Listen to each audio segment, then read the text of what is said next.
Ladies, gentlemen, and everything in between, hello, welcome to the channel. I've switched it up on you. Usually I film in the mornings with my apple juice, but now, look, 1:30 p.m. drinking my apple juice. What are we doing today? You can see from the thumbnail and the title, we're getting back into the cars. I'm gonna be 100% honest, I'm still not convinced that a van is the best or most practical way to move around utilities or lumber or metalwork or things of that nature. And that got me thinking, because in America, the way we move things, we don't really use ports unless you're on the coast. The way we move things cross country is by trailer or train. And again, y'all don't use trucks, you prefer vans. So I was thinking, okay, so if you need to move something, let's say from England to, I don't know, the western side or the eastern side of the continent. How do you do that? By car, by boat, by train, whatever. Today specifically, we're checking out European trucks and how they differ from America. So when you say trucks, I'm talking about like 18-wheelers or big trailers. And when I say trailers, I'm not talking about the thing you hook up to your car. I'm talking about, again, 18-wheelers. It's just a different name for them.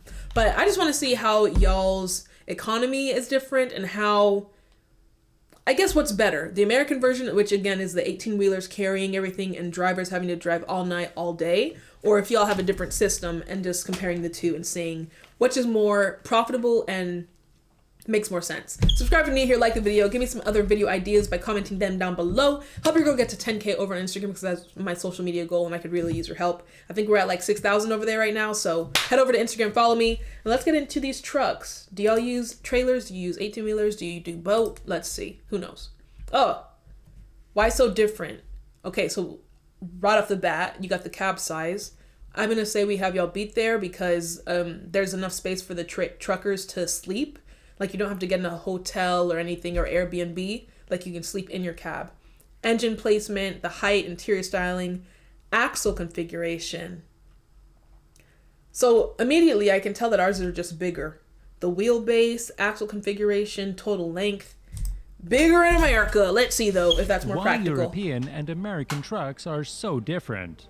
American and European semi-trucks are very different. In America, you see all the trucks with a long nose and wheelbase with the cabin behind the engine, whereas trucks in Europe are cab-over trucks where the cabin is above the engine. Oh, actually, yeah, because I was just thinking the whole engine is right here in the front, just like a car, but he just said y'all's engine is underneath.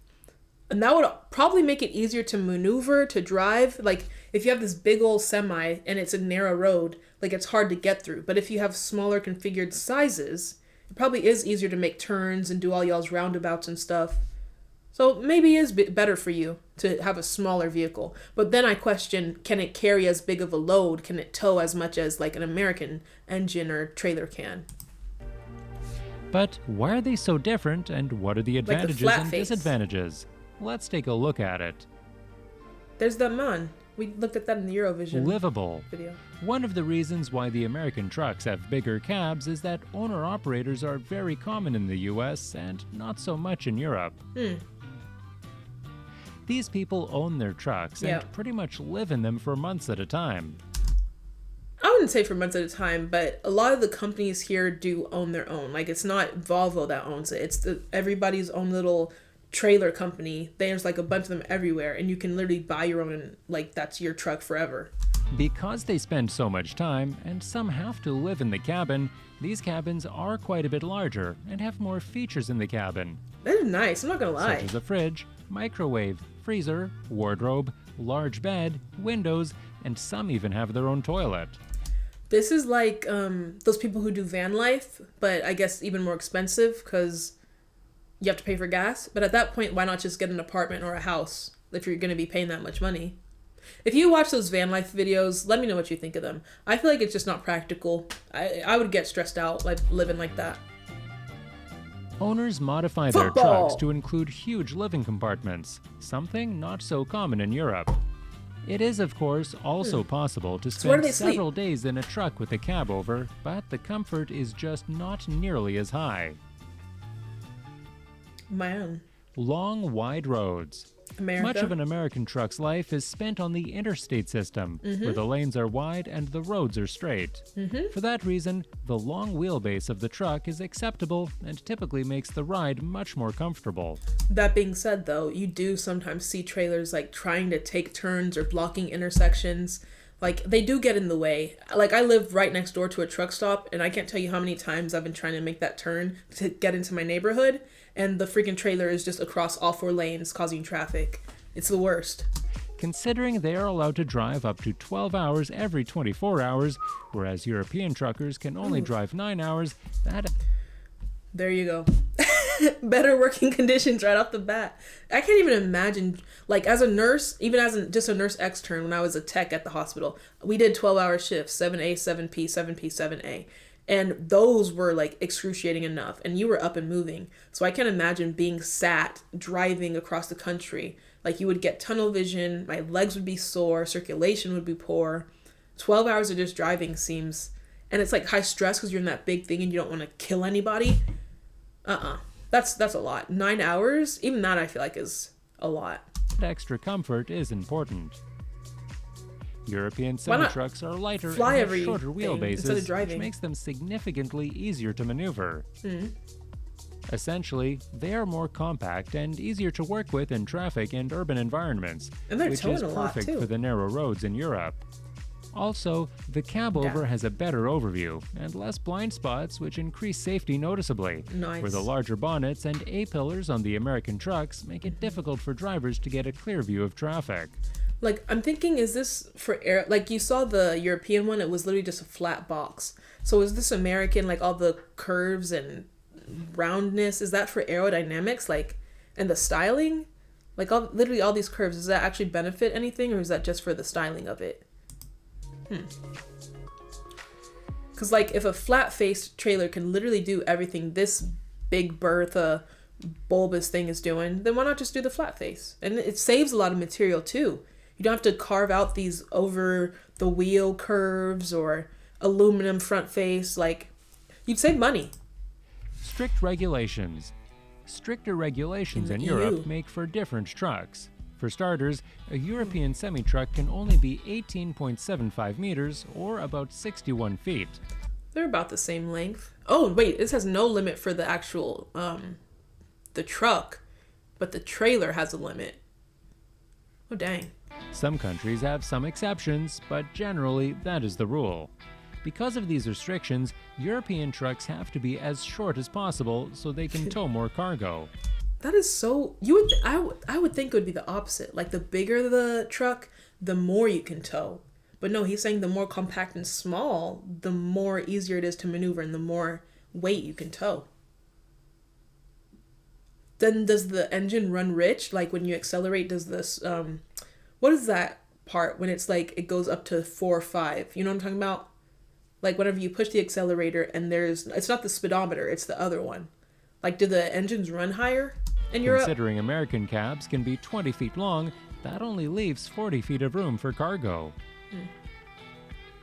So, in order to make more room for cargo, the cab has to be as short as possible.